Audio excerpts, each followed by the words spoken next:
Hello students, मैं अर्पिता शर्मा स्वागत करती हूँ आपका। आज की क्लास में हम पढ़ रहे थे क्लास 8 हनी ड्यू का 5th चैप्टर जिसका नाम है द समिट विदिन।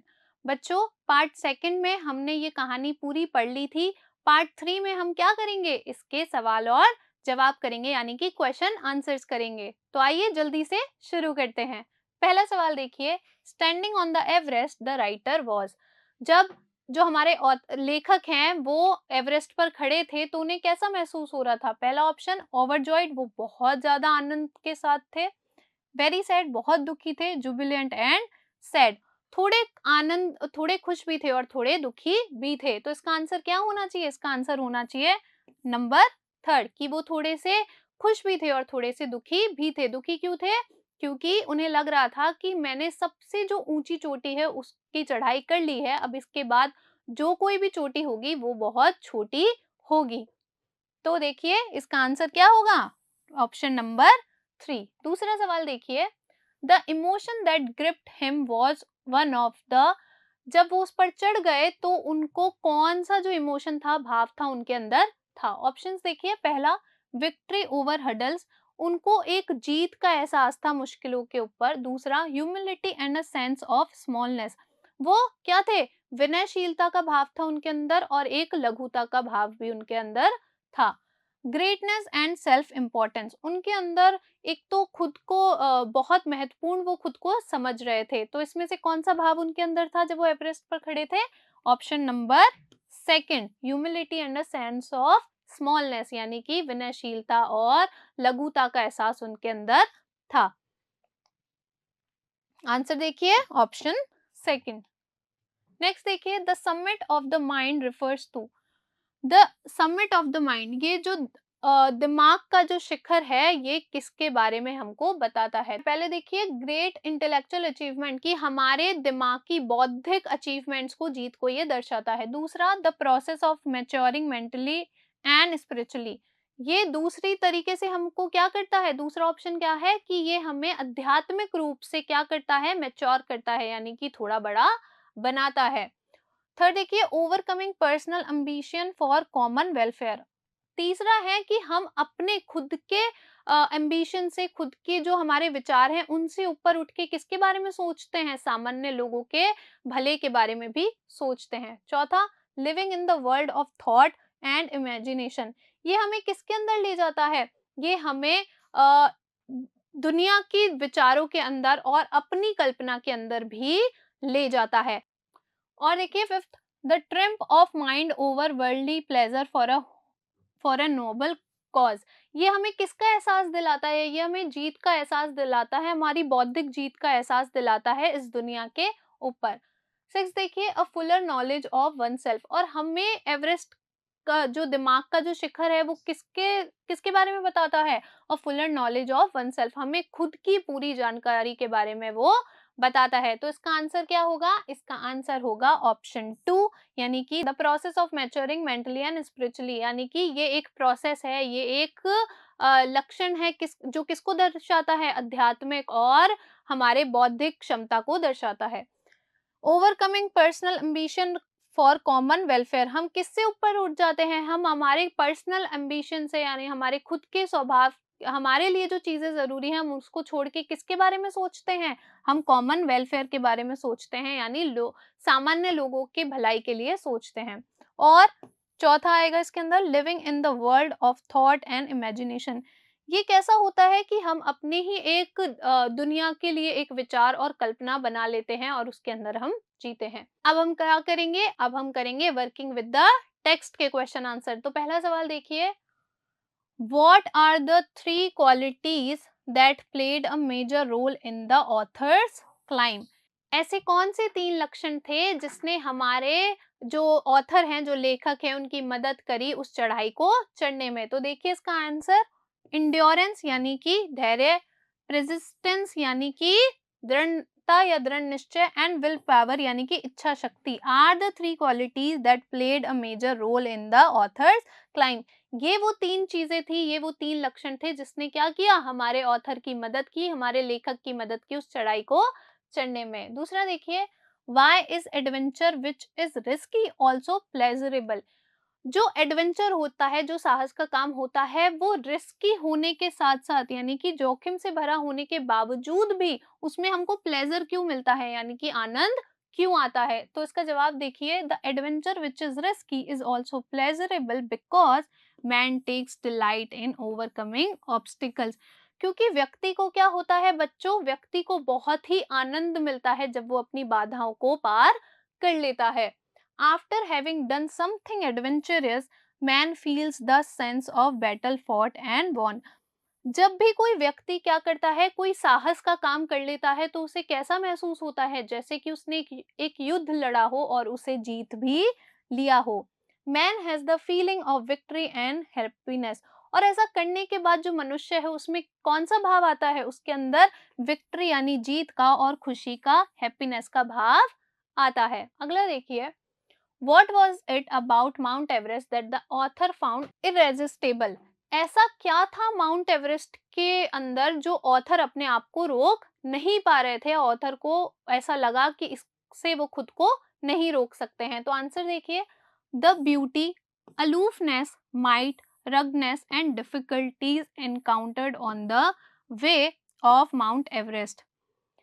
क्या चीज़ें थी वो, कौन-सी क्वालिटीज़ या कौन-सी ऐसी चीज़ें थी जिससे वो खुद को नहीं रोक पा रहे थे माउंट एवरेस्ट पे जाने के? तो उसकी ब्यूटी, उसकी सुंदरता, अलोफनेस यानी कि उनका अलगावपन, रगनेस यानी कि ऊबड़-खाबड़ रास्ता, डिफिकल्टीज़ यानी कि चुनौतियाँ, ऐसी कुछ चीज़ें थी उस रास्ते में जो आ रही थी जिससे कि ऑथर या लेखक अपने आप को नहीं रोक पा रहे थे। Were the features that the author found irresistible. ये वो कुछ लक्षण थे जो कि क्या थे, हमारे लेखक को बहुत ही इर्रेसिस्टिबल लग रहे थे, यानी कि खुद उनसे रुका नहीं जा रहा था। अगला देखिए, one does not do it climb a high peak for fame alone, what does one do it for really.